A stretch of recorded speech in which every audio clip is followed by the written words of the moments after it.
Now, meanwhile, the world's second largest economy has had a tricky year.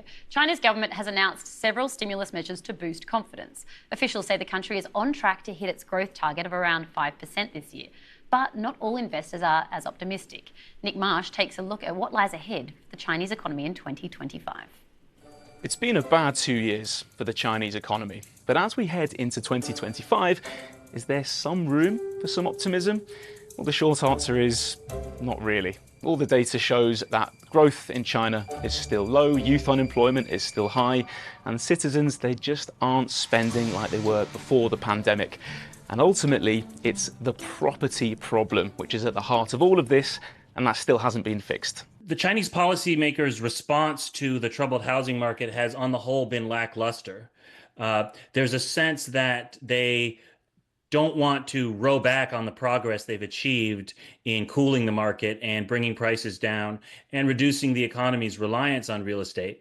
But the problem is other sectors have not yet emerged that can fill the gap left by housing in the Chinese economy. Recently, the government has been making some tweaks to its policies to try and get consumers to spend a bit more in the coming year. President Xi received some very candid and blunt feedback on the state of the economy during a trip to Western China in September, where he met with some senior retired party leaders who were willing to speak to him in very blunt terms. And that seems to have been a catalyst for this pivot towards stimulus.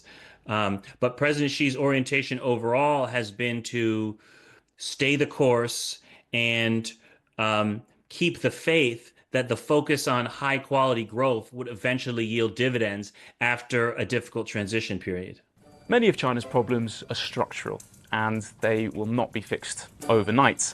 Xi Jinping basically wants to evolve, to totally reshape what makes China prosperous, but moving away from mass manufacturing and property to high-tech industries like AI, renewables, biotech.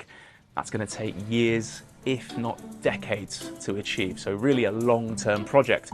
But in the meantime, let's not forget, there's also the small matter of a second Donald Trump presidency to contend with as well. Nick Marsh reporting there. Thanks for watching. Stay with BBC News.